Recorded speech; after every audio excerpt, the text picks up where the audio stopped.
Afaraarri Waaqayyoo hunduma keenyaaf haa ta'u akkam jirtu nagaa keessanii galata Waaqayyoo ani Paaster Tolasaa Miidhagsaan jedhama warri na beektan asirratti namoonni nan beekne jirtudha yaadu Gooftaan dachaa godhee sinaa eebbisu sagalee Waaqayyoo gabaabamaan walii wajjin dhageenya macaafa faarfannaa 19 lakkoofsa 30 irraa akkas jedha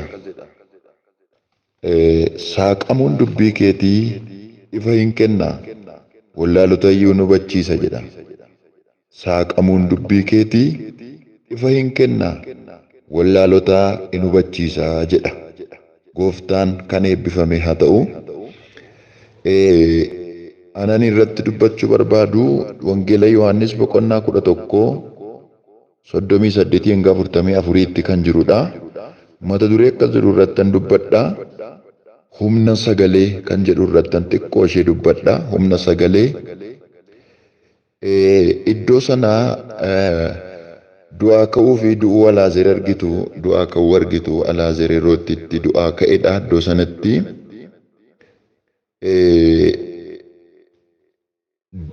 tokkoffaa humni sagalee du'aatti lubbuu godha kan jedhuun dubbadha.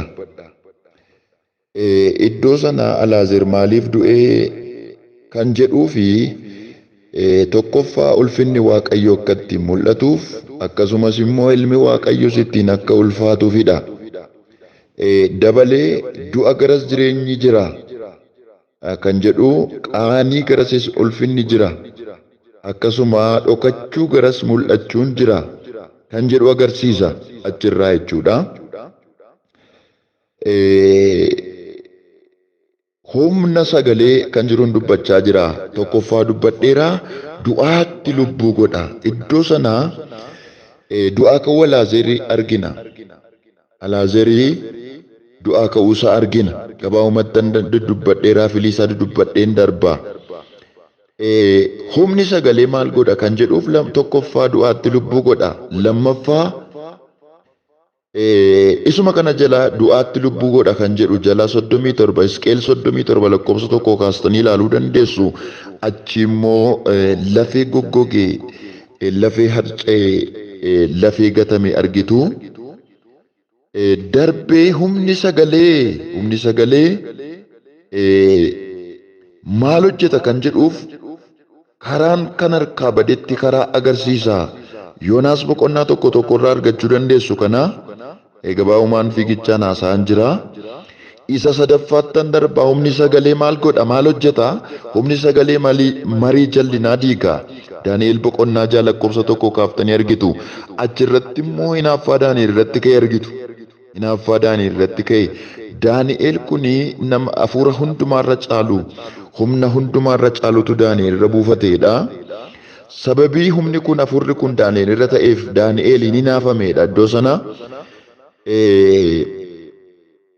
Marii irratti mari'atames tureera ajandaan irra tureera garuu humna kanaanii mariin kun irraa diigamuusaa argitu iddoo sana. Humni kuni hafuurri Daani'el irratti yaalii geggeeffameera ture. Hafuuronni garaagaraa yaalii geggeessaniiru garuu humni sagalee Daani'el irra ture humna guddaa Daani'el irra turedha. Hinaaffaan Daani'el irratti hin milkoofne jedha iddoo sana argitu. Isa arfaffaa birmadduu nama baasa. Humni sagalee birmadduu nama baasa. Yohaannis 8:31 hanga 45tti argitu.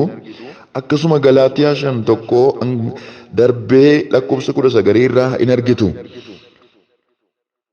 Humni sagalee isa shanaffaa dubbadheen Waaqayyoon kadhannaa humna sagalee maal hojjeta humni sagalee kan jedhuuf shanaffaa naafatu utaala.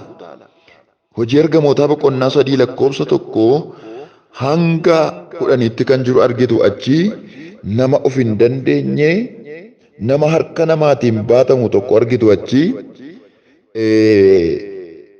humna sagalee kanaatuun utaalee ka'ee quruphisee asiif achi deemee fiigee Waaqayyoon utuu inni galateeffatu argitu iddoo sanaa.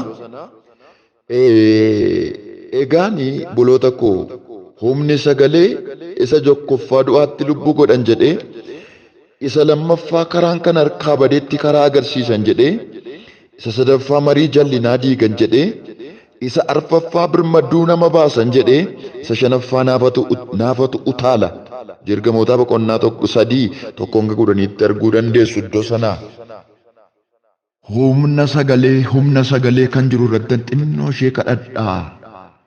Haala Raashidaa Neemaa Siyaadiyaa Paaraalabaa Daalabaa Oraalabaa Galaadiyaa. Humna sagalee haala namaa geeddara. Humni sagalee ulaa namarraa banaa.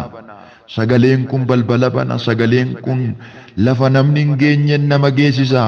Sagaleen kun du'aatti lubbuu godha. Sagaleen kun waan goggogaa akka inni biqilaa baasu lafa onaa magarsiisa. Sagaleen kun waan hin jirre jiraachisa. Sagaleen kun buloota koo waaliivaanaa maashiyaadiyaa. Humna